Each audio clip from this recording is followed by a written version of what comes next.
गरीब ननद भाभी का बरसात में ब्यूटी पार्लर। ओहो, मैं तो क्लास के लिए लेट हो रही हूँ। जल्दी जल्दी से तैयार हो जाती हूँ, नहीं तो काफी कुछ मिस हो जाएगा। अलीशा जल्दी जल्दी तैयार होकर अपनी क्लास के लिए निकलने वाली होती है। तभी उसकी माँ वैशाली उससे पूछती है। अलीशा, कहाँ जा रही हो तुम?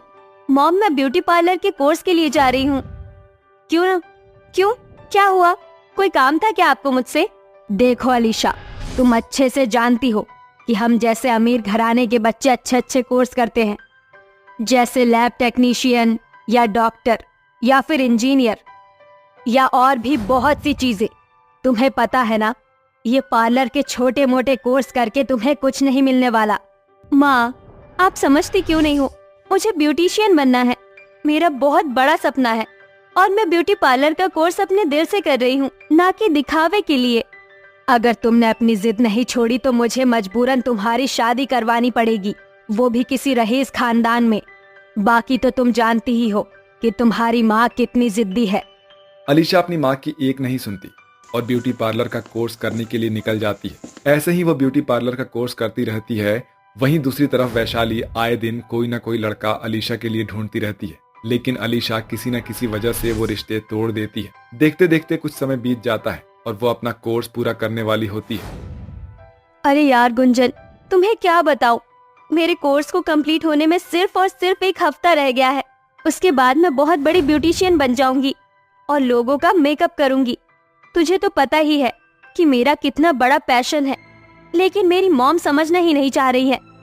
यार ये तो है, लेकिन तू ही बता, तेरी माँ इसके लिए बिल्कुल भी तैयार नहीं है, और मुझे तो लगता है वो तुझे कंपटीशन में भी नहीं आने देंगी। तूने सही कहा, मेरी मॉम बहुत ज्यादा जिद्दी है, लेकिन अब मैं क्या करूं? मुझे कुछ समझ नहीं आ रहा। अलीशा को अपने कंपटीशन की बहुत चिंता होती है, तो वहीं दूसरी तरफ उसकी माँ वैशाली उसके लिए एक अमीर घराने का लड़का देख लेती है, जिससे वो उसे एक शाम रेस्टोरेंट में मिलवाने वाली होती है। कान खोलकर मेरी बात सुन लो। अगर इस बार भी तुमने लड़के से बात करके किसी तरह रिश्ते के लिए मना कर दिया, मैं यहाँ चलते फिरते किसी भी लड़के को पकड़कर तुम्हारी शादी करवा दूंगी। उसके बाद जो होगा उसे तुम्हें भुगतना होगा। अलीशा अपनी माँ की बात को नजरअंदाज कर देती है। जैसे ही अर्नव उससे मिलने आता है, वो अकेले में अर्नव को ले जाकर उसे अपनी कोई मजबूरी बताकर उसी के मुंह से रिश्ते के लिए मना करवा देती है, जिसके चलते वैशाली को सब समझ आ जाता है और वो अर्नव के जाने के बाद अलीशा पर बहुत गुस्सा हो जाती है। मुझे ही समझना चाहिए था कि तुम मेरी ही बेटी हो, लेकिन बहुत हुआ। अब तुम्हें सबक सिखाने के लिए मुझे ये कदम तो उठाना ही होगा।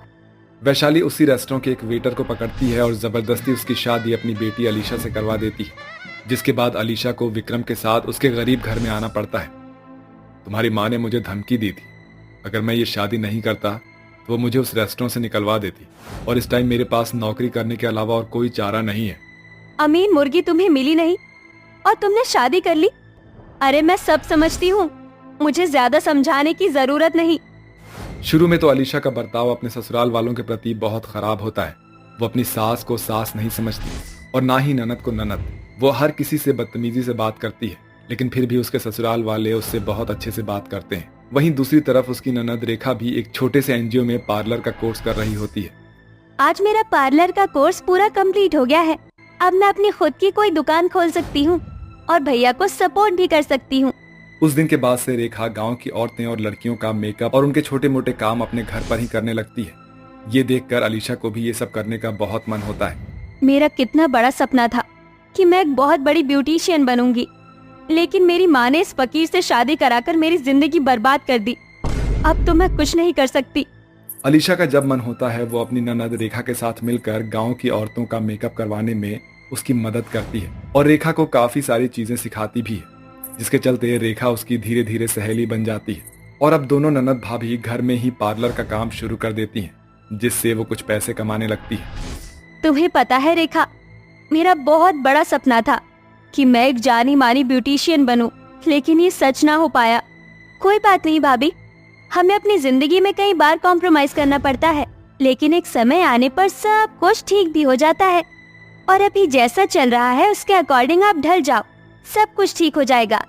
अलीशा को रेखा की बातें बहुत अच्छी लगती है, जिसके चलते वो अपने ससुराल वालों को समझने लगती है।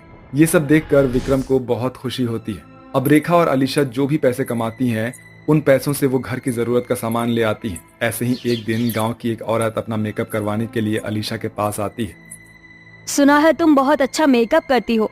मुझे आज एक बहुत बड़ी पार्टी में जाना है और मैं बहुत लेट हो रही हूँ। क्या तुम मेरा कोई अच्छा सा मेकअप कर सकती हो जिससे मैं सुंदर दिखूं? हाँ हाँ, क्यों नहीं। आइए यहाँ चेयर पर बैठिए, मैं आपका एक प्यारा सा मेकअप करती हूँ। अलीशा अपना सारा मेकअप निकाल कर रख देती है, जिसके बाद वो औरत का मेकअप करती है। लेकिन तभी बहुत तेज बारिश शुरू हो जाती है और बारिश के चलते उनके घर की छत टपकने लगती है, जिसकी वजह से टपकती हुई छत से पानी टपक टपक कर पूनम के चेहरे पर गिरने लगता है। अरे ये क्या, तुम्हारी छत से तो पानी टपक रहा है। अगर ऐसे पानी टपकता रहा तो मेरा पूरा मेकअप खराब हो जाएगा। ये सब देखकर विक्रम अलीशा से कहता है, कोई बात नहीं, तुम मेकअप करो, मैं छत रिपेयर करके अभी आता हूँ। विक्रम अपनी बहन रेखा के साथ छत पर पहुंच जाता है और उसे प्लास्टिक के त्रिपाल से कवर करने की कोशिश करता है, जिसकी वजह से घर के अंदर पानी टपकना बंद हो जाता है और अलीशा आराम से पूनम का मेकअप कर देती है। मेकअप करवाने के बाद पूनम बहुत खुश होती है और अलीशा से कहती है, अरे वाह, तुमने तो बहुत अच्छा मेकअप किया है। सच में आजकल ऐसा मेकअप कोई नहीं कर सकता। तुम्हारे हाथों में सच में टैलेंट है।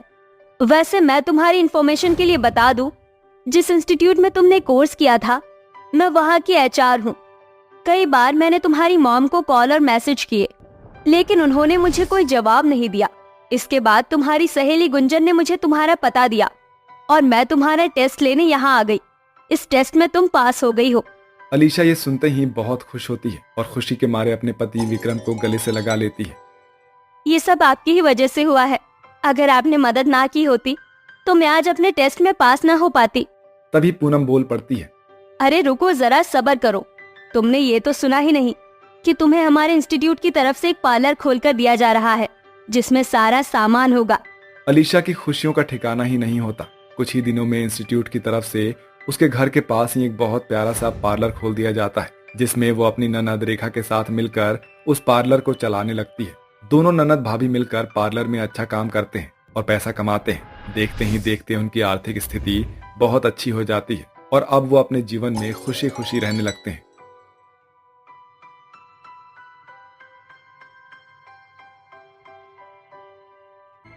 अरे शांति, अब तक खाना नहीं बना क्या? अनामिका बहू, अरे ओ अनामिका बहू। आई माँ जी। जी माँ जी, बोलिए। अनामिका बहू, आज क्या खाना नहीं बनना? शाम हो गई है और अभी तक तरकारी भी नहीं काटी है। और काजल बहू कहाँ है? माँ जी, भाभी की तबीयत कुछ ठीक नहीं है, इसीलिए वो आराम कर रही हैं। और खाना बनाने के लिए घर में सब्जी नहीं है। उन्होंने कहा था कि शाम को आते हुए वो कुछ सब्जी ले आएंगे, उनका ही इंतजार कर रही हूँ मैं। अनामिका इतना बोल ही रही होती है कि तभी अनामिका का पति भोला आ जाता है। आ गए आप? ये आपके हाथ खाली क्यों है? सब्जी नहीं लाए आप? क्या बताऊं अनामिका, महंगाई इतनी बढ़ गई है, सब्जी इतनी महंगी हो गई है कि सब्जी लाने के पैसे ही कम पड़ गए मेरे पास। लेकिन अब मैं क्या करूंगी? घर में तो प्याज के अलावा कुछ है ही नहीं, तो मैं सब्जी कैसे बनाऊंगी? अनामिका इतना सोच ही रही होती है कि तभी अनामिका को एक आइडिया आता है, जिसके बाद अनामिका चूल्हे के पास जाती है और घर में रखी हुई प्याज से जल्दी से प्याज के पराठे बनाती है और सबको परोसती है कि तभी वहाँ काजल आ जाती है। अरे वाह, ये इतनी अच्छी खुशबू कहाँ से आ रही है? अनामिका बहू तो कह रही थी कि तेरी तबीयत खराब है, लेकिन तू तो मुझे बिल्कुल ठीक दिख रही है। नहीं माँ जी, वो क्या है ना, मैंने दवाई खा ली थी, इसलिए अब मेरी तबीयत ठीक है। लेकिन बहू, घर में तो दवाई ही नहीं थी, तो तूने कौन सी दवाई खाई? काजल बहू, इतना झूठ बोलना भी ठीक नहीं है। इतनी कामचोरी मत कर, समझी? इतनी कामचोरी शरीर के लिए ठीक नहीं है। थोड़े बहुत हाथ पैर भी चलाने पड़ते हैं शरीर को ठीक रखने के लिए। माँ जी, मैं इस घर में बहू बनकर आई हूँ, ना कि नौकरानी। मुझसे घर के कामकाज नहीं होते हैं। मेरे मायके में मेरे इशारे पर 4 नौकर आ जाते थे। बहू तेरा मायका था और ये तेरा ससुराल है, समझी? अनामिका बहू को देख, पूरे घर को संभालती है, घर का सारा काम करती है और हम सबका इतना ख्याल रखती है। और एक तू है, पूरा दिन बिस्तर पर पड़ी पड़ी आराम करती रहती है। आपको तो बस आपकी अनामिका बहू ही नजर आती है, जब देखो उसकी तारीफ करती रहोगी। भूलो मत, मैं अपनी शादी में कितना सारा दहेज लेकर आई थी। ये अनामिका की तरह खाली हाथ उठाकर नहीं आ गई थी। इतना कहकर काजल वहां से गुस्से में मुंह बनाते हुए चली जाती है। अनामिका को ये सब सुनकर बहुत बुरा लगता है, लेकिन वो कुछ भी नहीं कहती है। जिसके बाद सारा परिवार खाना खाता है। अरे वाह, प्याज के पराठे तो बहुत ही ज्यादा अच्छे बने हैं। मैंने आज से पहले इतने अच्छे प्याज के पराठे कभी नहीं खाए थे। हाँ माँ, सही कहा आपने, अनामिका के हाथों में तो जादू है। अनामिका बहुत अच्छा खाना बनाती थी, जिससे वो सबसे अच्छा प्याज के पराठे बनाती थी। अनामिका के प्याज के पराठे सारे परिवार को बहुत ही ज्यादा पसंद होते हैं। ऐसे ही समय बीतता रहता है और सब कुछ सही चल रहा होता है कि एक दिन भोला उदास होकर घर आता है। क्या हुआ जी, आप इतना उदास क्यों हैं? सब कुछ ठीक तो है ना? नहीं अनामिका, कुछ भी ठीक नहीं है। मैं जिस सेठ के यहाँ काम करता था, उस सेठ ने अब अपना काम यहाँ से बंद कर कहीं और शुरू कर दिया है। हम सारे मजदूरों की नौकरी चली गई। मैंने कई जगहों पर काम के लिए लोगों से पूछा, लेकिन हर जगह से निराशा ही हाथ लगी। आप फिक्र मत करो, ये सब कुछ ठीक हो जाएगा। आपको कहीं ना कहीं काम जरूर मिल जाएगा। अनामिका की बातों से भोला को थोड़ा हिम्मत मिलती है, जिसके बाद वो अगले दिन फिर काम ढूंढने के लिए चला जाता है। भोला को काम ढूंढते हुए अब 2 हफ्ते हो चुके थे, लेकिन कहीं पर भी भोला को काम नहीं मिल रहा था। पैसे न होने की वजह से घर में काफी तंगी भी आ जाती है। अरे ये क्या, मेरी दवाई तो खत्म हो गई। अब मैं क्या करूंगा? घर में तो पैसे भी नहीं है जो मैं अपनी दवाई मंगवा सकूं, और अगर दवाई खानी बंद कर दी तो मेरी तबीयत और खराब हो जाएगी। घर में चल रही सारी परेशानियों को देखकर भी काजल को जरा भी फर्क नहीं पड़ता है। काजल अपने मायके से पैसे मंगवा कर आराम से रह रही होती है, लेकिन अपने ससुराल वालों की जरा भी मदद नहीं करती। अनामिका से अब अपने घर की ये हालत नहीं देखी जा रही होती, जिसके बाद अब अनामिका काम करने की ठान लेती है। माँ जी, बाबूजी, मैं सोच रही थी क्यों ना मैं प्याज के पराठे का ठेला लगा लूं। आप सभी लोग कहते हैं ना कि मेरे प्याज के पराठे बहुत अच्छे होते हैं। अगर मेरे प्याज के पराठे लोगों को भी बहुत ज्यादा पसंद आएंगे तो इससे हमें बहुत ज्यादा फायदा होगा और हमारे घर का गुजारा भी हो जाएगा। पूरे परिवार को अनामिका का ये आइडिया बहुत पसंद आता है, जिसके बाद अनामिका लोगों से थोड़ा उधार कर प्याज के पराठे का ठेला खोल लेती है। अनामिका के हाथ में प्याज के पराठे सभी कस्टमर्स को बहुत पसंद आते हैं, जिस वजह से अनामिका की पूरे दिन में अच्छी खासी बिक्री हो जाती थी। लेकिन अब इन सभी चीजों के बारे में अनामिका की जेठानी काजल को पता चलता है, तो वो ये सभी चीजों को बर्दाश्त नहीं कर पाती है, जिसके बाद वो अनामिका के ठेले पर जाती है। देखो जरा कैसे कस्टमर की भीड़ लगी हुई है, लेकिन अब नहीं, मैं भी देखती हूँ कि अब से तेरे इस प्याज के पराठे के ठेले पर कौन पराठे खाने आएगा। अनामिका कस्टमरों को प्याज के पराठे देने के लिए उनके पास जाती है, जिसके बाद काजल अनामिका के जाते ही अनामिका के प्याज के पराठों में बहुत सारी मिर्ची डाल देती है और वहां से चुपके से निकल जाती है। अनामिका इस बात से बेखबर होकर वो मिर्ची वाले पराठे सभी कस्टमर्स को दे देती है। कस्टमर्स जैसे ही वो मिर्ची वाले प्याज के पराठे खाते हैं, वैसे ही उनके कान नाक से धुआं निकलने लगता है। अरे ये प्याज के पराठे हैं या मिर्ची के? पराठे में इतनी मिर्ची कौन डालता है? आय हाय हाय, ओहो, मेरा तो सारा का सारा गला ही जल गया। मैं दोबारा यहाँ कभी प्याज के पराठे नहीं खाने आऊंगा। सारे कस्टमर्स मिर्ची की वजह से वहां से चले जाते हैं। अनामिका उन्हें रोकने की बहुत कोशिश करती है, लेकिन कोई भी नहीं रुकता। ये सब देखकर अनामिका भी हैरान रह जाती है। दूर खड़ी काजल ये सब देखकर बहुत खुश होती है, लेकिन कहते हैं ना, जैसी करनी वैसी भरनी। अनामिका को रोता देख काजल को बहुत खुशी होती है, जिसके बाद वो वापस अपने घर लौट रही होती है कि तभी काजल का एक गाड़ी के साथ एक्सीडेंट हो जाता है। एक्सीडेंट हो जाने के बाद आसपास खड़े लोग काजल को जल्द से जल्द हॉस्पिटल लेकर जाते हैं। अब काजल के एक्सीडेंट की खबर सभी घर वालों को पता चलती है, तो वो सभी भागकर हॉस्पिटल आते हैं। देखिए, एक्सीडेंट में इन्हें काफी गहरी चोट आई है। हमें तुरंत इनका ऑपरेशन करना होगा और ऑपरेशन में लगभग 5 लाख रुपए का खर्चा होगा।